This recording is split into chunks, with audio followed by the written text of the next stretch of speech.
Some viewers may find this content disturbing. Viewer discretion is advised.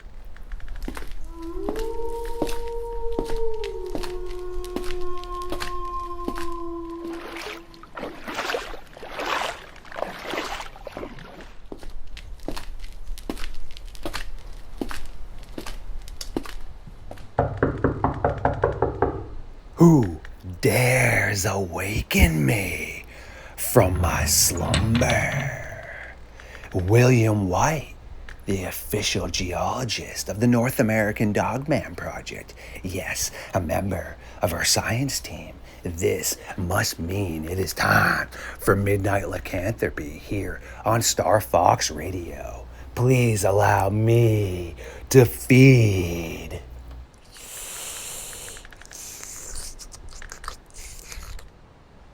Much better. I did need to revamp, recharge, and replenish lost nutrients and food sources. Without further ado, please get ready to take a walk into the darkness with William and myself.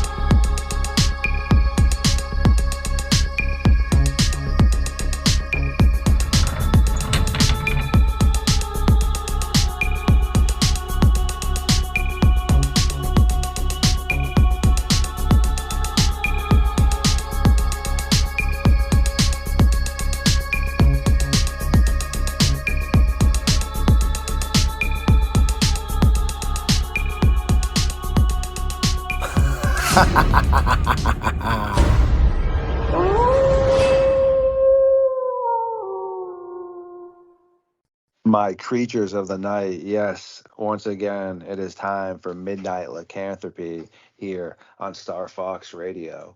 William White, the official geologist of the North American Dogman Project, has once again arrived here in the Fox Den to spend some time with us and help figure out what is happening across the globe.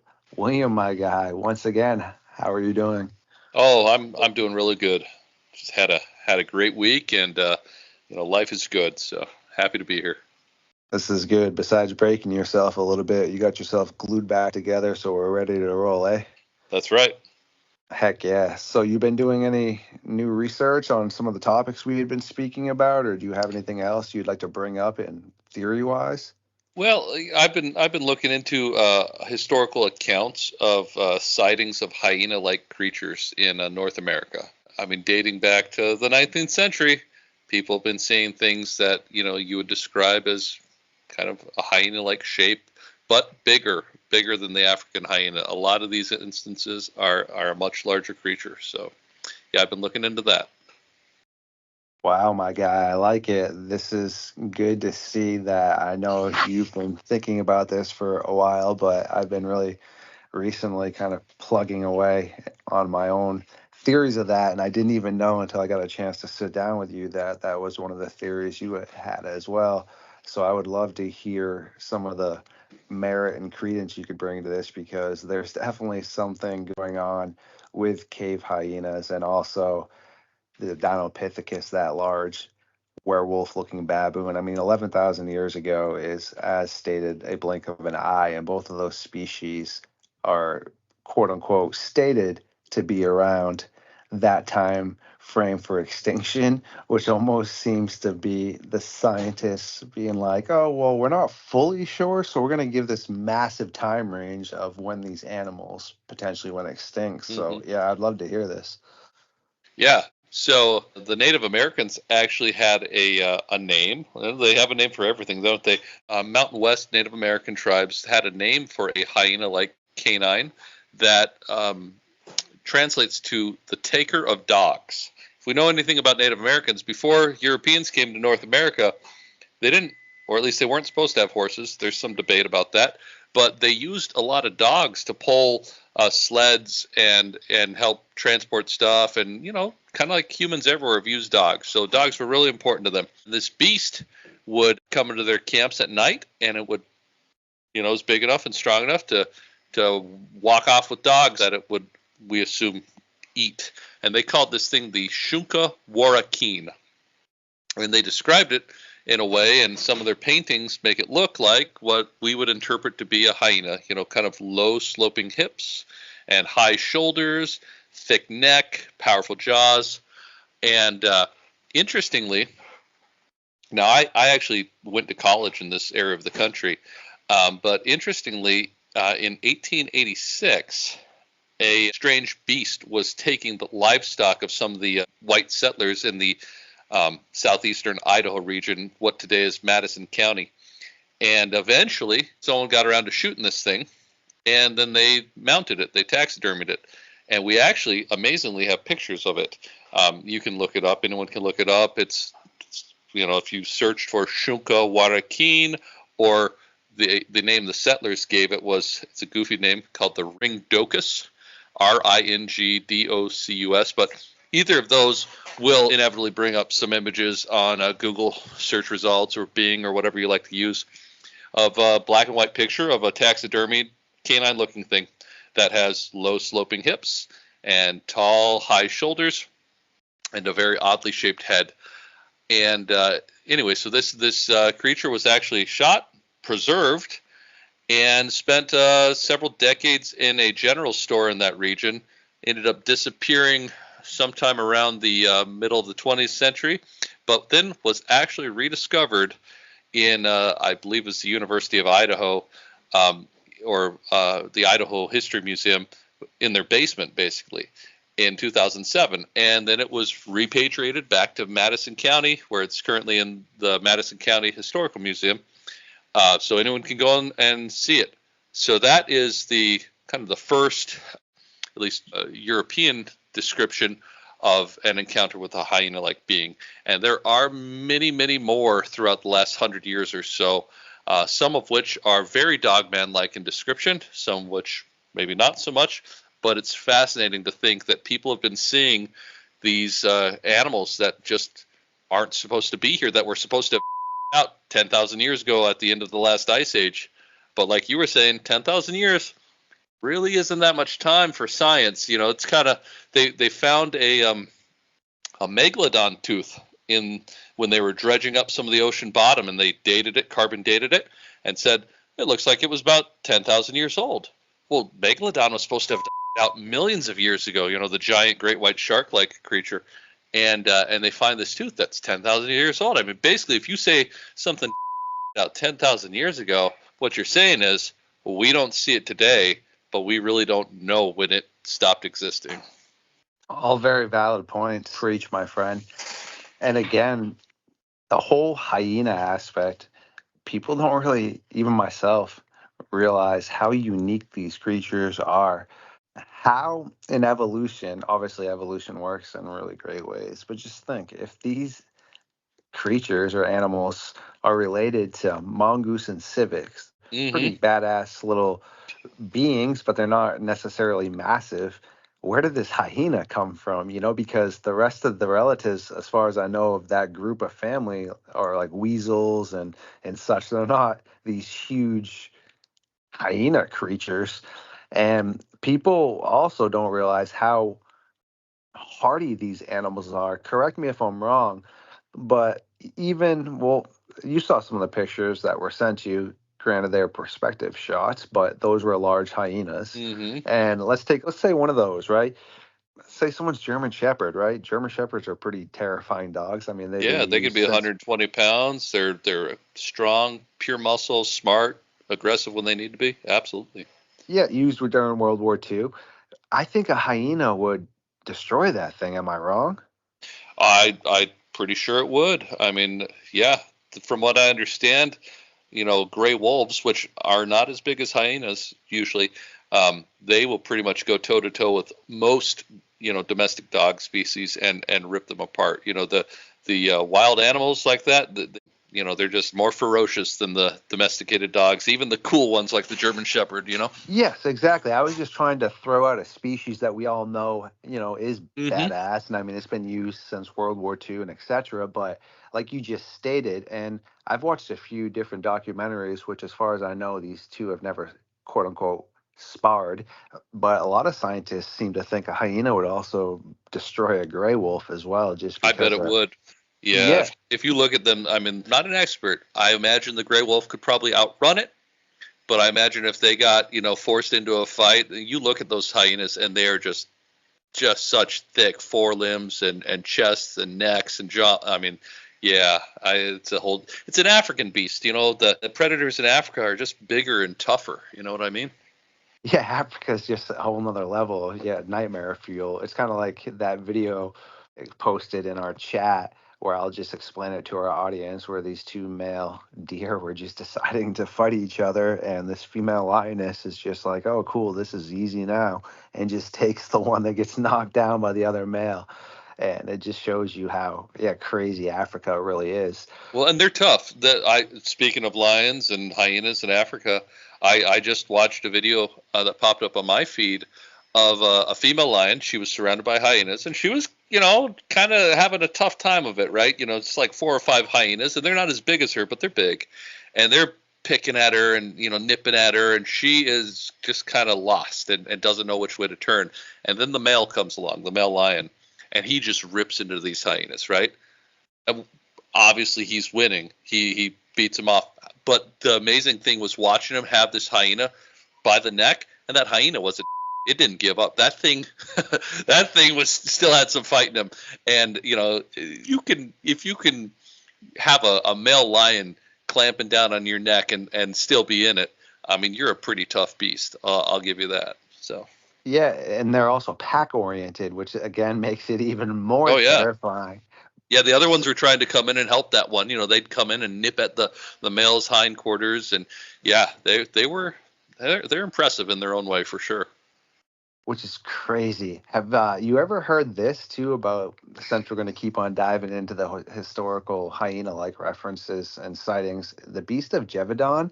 Oh yeah. From my understanding is the people that over there that reported seeing it and were attacked by it and all said it looked like a striped hyena. Okay. Hmm. From what I understand is the gentleman that ended up this beast, when he was shown the picture of it being stuffed, he said that's not what it was that he pointed at a spotted hyena. Okay, so we know those are from Africa, and the striped hyena is more of a scavenger, which obviously, sure, I guess if a little kid's around, it would probably definitely try to still snag you, but some of them were decent sized women and such, which Man, yeah, a spotted hyena would have no problem with. But at this time, people obviously like to bring in animals from Africa, dangerous yeah, animals. I mean, people have been doing this throughout history. sure. So there's two things that could have occurred here. One, that somebody wanted to impress the king or the king's royalty family themselves, had these type of exotic animals, and one escaped. Yep.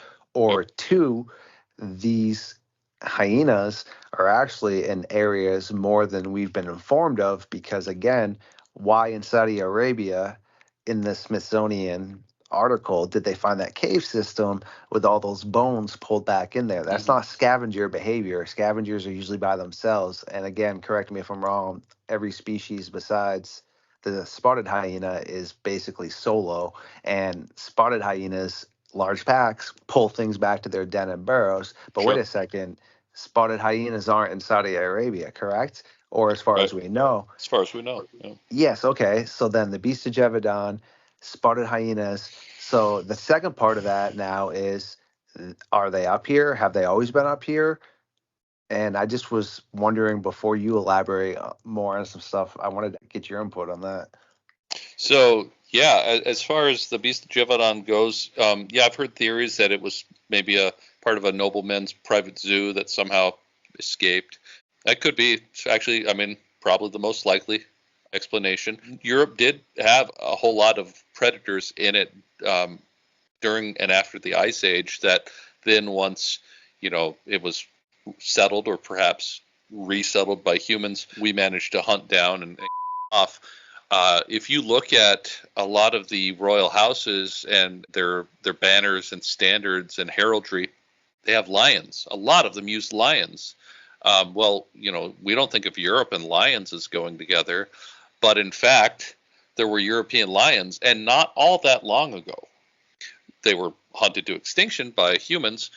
They were kind of a remnant of the Ice Age. There were North American lions as well.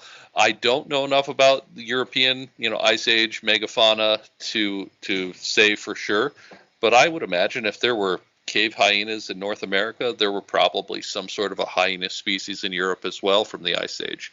So there is always that possibility that it was the last of a remnant, species that I maybe outwit. I don't know.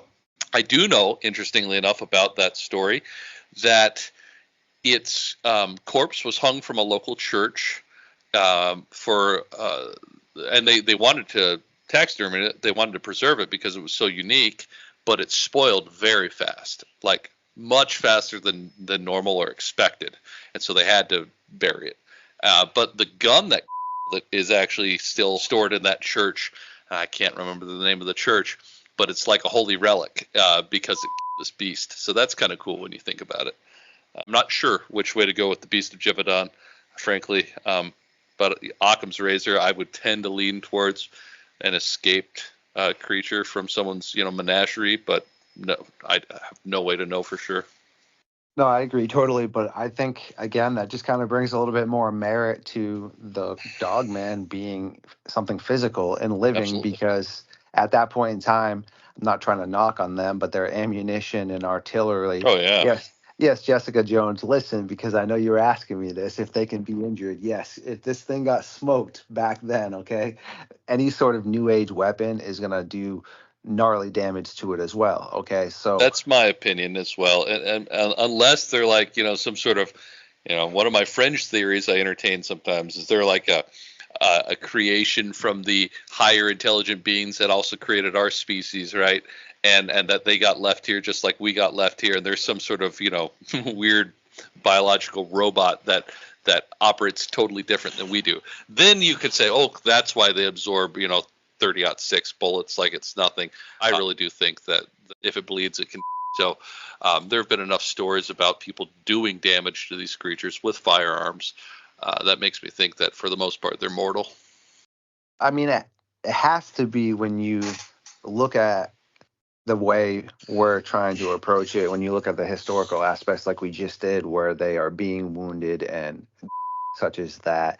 Mm-hmm. Here's the thing a lot of people don't realize as well, and also, again, correct me if I'm wrong, animals are hardy. I've heard a story when I was younger. Yeah, this kid didn't have a proper caliber rifle when his dad took him hunting, and when he was shooting a moose, well, unfortunately, and I can just only imagine, the moose was just kept running around because it wasn't enough caliber to finish it off, and it was just bleeding everywhere, and the kid was traumatized and never wanted to go hunting again. I personally have never gone hunting. It's not my cup of tea, but just imagining all that is terriifying. So what I'm trying to explain to people is I feel the average hunter, again, correct me if I'm wrong, especially in these Dogman type encounters, they're not really using top spec weaponry on these. Okay, if you're out just trying to hunt a deer, correct, and you run across a grizzly bear, I've heard a ton of stories of grizzly bears taking massive amounts of shells. Elephants, I've heard there's that story of the man that ticked off the Siberian tiger, and he shot it numerous times and it kept coming back to his cabin and ended up destroying him. There's Gustav, that massive crocodile that. Oh yeah, he's like pockmarked, full of bullets, right? Yes, by actually people using like military style like guns on boats. Yes, so more or less what I'm trying to say is animals can take it pounding. It's all about shot placement. Same with humans. I mean, we watch movies and it's like, oh, you get hit by the bullet, you're down. It depends. It really depends. Sometimes you are, sometimes you aren't. It depends on how much adrenaline you got going. With deer hunting, a lot of times they'll hit them right through the boilermaker, as they say, right? The lungs and the heart right behind the shoulder, and the thing will still run 200 or 300 yards. It's like living on the oxygen that was in its blood and its adrenaline. And sometimes they'll just drop right there, and that's a deer. We're talking about a thin-skinned, fairly fragile animal. Yeah, you get to like bears and stuff. And I mean, there's stories of taking down bears with 9 millimeters, which is not a terribly powerful handgun. But then there's stories of, hitting them with much more powerful weaponry and Mm-hmm. needing multiple shots. It's all about where you hit them. Did you break a major bone that stops them from moving? Did you hit their central nervous system and shut that down? Hit something big enough that bleeds really big, like a major artery or the heart?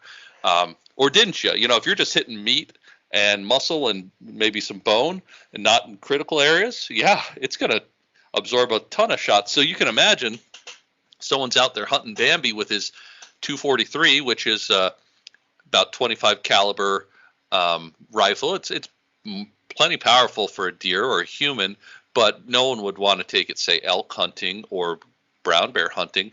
And they come across a dogman and they shoot at that. I mean, I'm thinking if you don't hit it in the head, it's not going down. It's supposing that it's brains in its head, which if it's a normal terrestrial biological creature like a hyena, its brain's going to be in its head.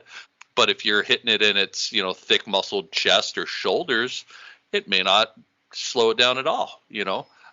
So yeah, I think you're right about that. I think a lot of these situations, these people aren't out there looking to take down a dangerous animal. When you go to Africa to hunt dangerous game like Cape buffalo or hippos, they have minimum caliber requirements, Mm-hmm. and they won't let you just go out there with any old gun. You got to be using usually. I'm kind of a gun nut. A 375 Holland and Holland is usually their minimum, and that's a pretty darn powerful gun. I mean, that is kind of like the old school elephant rifle. So yeah, if you're thinking about a dangerous game animal and thinking of the dogman that way, you're gonna want something much beefier if you're actually going out to take it out. But no one's carrying that around to hunt a deer or to hunt an elk in Montana or Wyoming. They're carrying around something much more normal, much lighter, easier to hike with, whatever. So I think you're onto something there. Again, 100%, and I appreciate all that feedback. I just try to think with common sense about it. I mean, look at some of the reports we get where people say that they've seen these injured or on the side of the road. Again, like that, if a car is able to do that to you, Or a then semi yes, truck, yeah. yes, then that has to be more of the hyena or the baboon type like creature. I actually had somebody else tell me down in Texas, a woman called him, and it was a good friend of hers, and she said that, quote unquote, she legit ran over a baboon. She goes, I ran over a baboon in my truck. And he was like, what? And when they went back, there was just a blood smear that went off into the distance, but there was no baboon. But she swore that she ran over a large, shaggy looking baboon creature. Yeah, that's So, interesting. yeah, super interesting. And have you ever heard of How to Hunt? It's like a show that I used to watch it more. It's like a podcast, but Steve, I believe his name is, he talks just about old hunting experiences. But one of the experiences he was talking about will just, again, give the audience and also everyone else, including myself, perspective. They were hunting a grizzly bear. The thing came through. The guy actually had a really high caliber weapon, shot it, but when he ended up shooting it, he didn't hit where he was supposed to. He just hit that big muscular lump behind its neck. Oh yeah. And yeah, so it dropped. And Steve was telling the guy, you need to be quiet. Like, we're going to, just wait. The thing's not yet. And the guy's like, oh, it's over here. I'm going to go. And then sure enough, the bear started like getting ticked off. Like, Uh, "Whoa." But then Steve said he started backing up, and then realized that the bear wasn't coming. So when they made their way over, what had happened is the guy blew its whole entire muscular part of its neck off, and it was just literally rolled up where its snout was near its like butt, and its like oh wow. arms. Yeah, its arms were still trying to kind of dig into the ground to come at them, and there was massive dirt everywhere, but it just was unable to move. It's just, again, the perspective of, like I said, of actually how badass animals are. And I just think sometimes common sense just lapses with people when they think, oh, well, why didn't it take it down? And I mean, sure, if you were using military spec type weapons with that type of damage, yeah, sure, you're I going to do mean, that type of not damage. even the standard ammunition for most military rifles in the U.S. For the last 60 years has been .223. It's 22 caliber. It's a lot more powerful than the little 22s we used in Boy Scout camp, but you wouldn't go deer hunting with that most of the time, let alone hunt something like a dogman or a 308. plenty powerful for a lot of things, but no one's using that in Africa for dangerous game. So, yeah, I mean, when you're talking about these big dangerous animals, it usually you're talking some pretty heavy firepower that's not all that common for most people. And Mm-hmm. and the other thing about it is, we everyone likes to say that they hit what they were shooting at. We just have to take them at their word. We weren't there, but Mm-hmm. man, I can only imagine if you got this freakish monster in front of you you didn't even think existed 10 minutes ago. How your adrenaline's going, how your heart's racing, your fine motor control is going to be out the window, and yeah, it's quite likely a lot of times the people shooting at these things didn't hit them. I mean, no offense to anyone that swears up and down that they did, but I'm guessing that the vast majority of people probably missed just because they're freaking human. They're not Superman. That's the other side of it is you can't put something down if you don't make contact with it.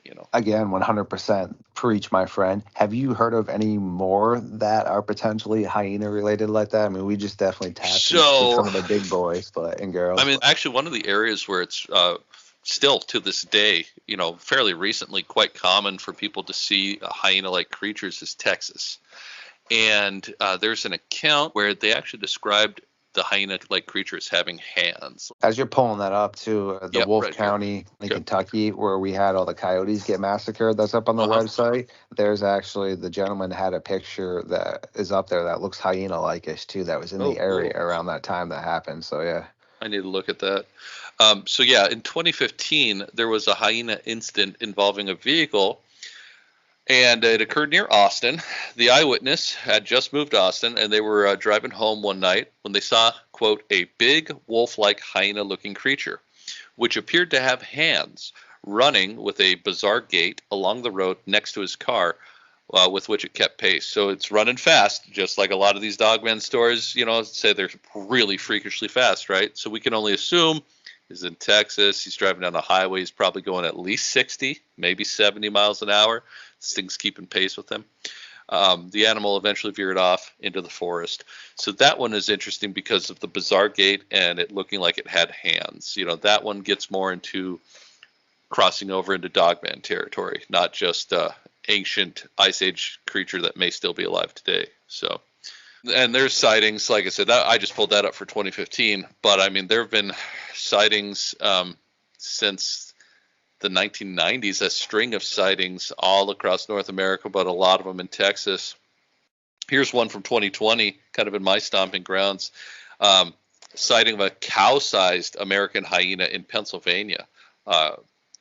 And it allegedly occurred around 3 a.m., July 2020, near Shippensburg. The eyewitness noticed what he first assumed was a cow lying in an open field. When the man illuminated the area with his light, the cow, quote, rose up from the ground in a slow, lumbering, purposeful action. As it came up on all fours, the creature stood about 5 to 6 feet tall at its shoulder. Now, I've lived around a lot of cows. There's no normal cows that are 5 or 6 feet tall at their shoulder blades. In my truck, I'm elevated. This is him stating, I'm elevated and I sit about 5 to 6 feet high from the ground. The creature was about 30 feet from me, and I know if it stood toe to toe with me, its head would be taller than I am, and I'm 6 foot. Now, at this moment, the back of this creature is still facing me. It then turned its head into my light, and the lens flare off its eyes was, oh, here we go, yellow-green. Very, very kind of common description. And the eyes facing forward. So he assumes it's predatory. That's the whole predators have forward-facing eyes, prey have side eyes. Not a damn cow. At that moment, heat and cold washed over my body, and I felt real, genuine, life-threatening fear take over. So, and then he goes on to describe it having the form of a giant hyena. That's about the closest thing he could compare it to. So, yeah, that's a pretty recent one, just 4 years ago. But yeah, I mean, there's just sighting after sighting after sighting of what people can only compare to hyenas. It's kind of crazy to think about. I mean, are there that many privately held hyenas? I mean, I know there's people who love to have their exotic animals, but are there that many of them that many are escaping into the wild? I don't know. I just don't think so myself. But No, that's some nightmare fuel right there. And also the yellow green eye shine. Again, mm-hmm. that's common with a lot of predators, but especially with hyenas. And I mean, a It's so hyena, often described for the dogmen to have these freakish yellow eyes, right? You know, yes, so and it matches up really well. just in general, like again, some of the pictures, I'm not going to show them on here, but people can look them up. Just, use common sense and hunting and hyenas, and you'll see some of the really large ones. Keep in mind their perspective shots, but those are pretty large, okay? And now look at some of the ancestors that they do know existed. There Mm. was one that was the size of a polar bear. There was Yeah, one that was a little Jesus. bit smaller than a rhinoceros. There was the cave hyena, which would be probably about the size what that gentleman was speaking about with the whole cow incident. So yeah, it's really baffling, and it's all around these areas where there are caves. So there's definitely, like I try to explain to everybody before we let you get going and get back to what you need to be doing, is that there's just a big hemisphere of how the dog man works. Okay, there's what we were just talking about tonight, like the potential hyena and apes, but then there's also the aspect of the cynocephali, which I would like to talk to you more about at some Sure. point in time, because those also are living beings such as you and I. I mean, They seem to have a culture according to the old, ancient texts, Marco Polo and the yes, Greeks. Herodotus and all them, yes, a Yeah. culture, but they could also be wounded. Alexander the Great said he fought with them and against them, and that Yep. they were ferocious fighters, but yes, they could be. So again, that kind of solidifies this thing being a living being also, but it was described to be different potentially in specs than a dog man that a lot of people see that look more as we were describing, but also maybe more animalistic because the cynocephali were reported to have some sort of human aspects as well, kind of. Yeah, But some people said they even wore clothing and used weapons. It's interesting, that it could be something like a ancient wild hyena that maybe over time evolved to walk on two legs, or it could be something that seems like it's out of Lord of the Rings. yes, 100%, which is all still like nightmare fuel too. So Yeah, yeah, both are terrifying. no, it really is. And I appreciate you just taking time to approach this. And I think we're doing really great because there's plenty of people that are just going to sit there and, read encounters and things. And we have a ton of those, but that's not really important. I think it's important for people to understand what animals did exist and which ones still potentially are existing to kind of get a grand picture of, well, there are things that match the specs of what people are seeing. And then there's also some natural known creatures that don't. But then when you dive a little bit more, like we said with the cynocephali, well, then there's historical references. So it's really, it's super interesting, and you have a great mind frame. So I look forward to collaborating again with you quite soon, friend. Yeah, anytime. I really enjoy it. Thank you again for everyone who stopped by tonight for another episode of Star Fox Radio and Midnight Lycanthropy. If you did enjoy this episode, please like, subscribe, and share it. Feed the algorithm. And until next time, remember, there are things that go bump in the night.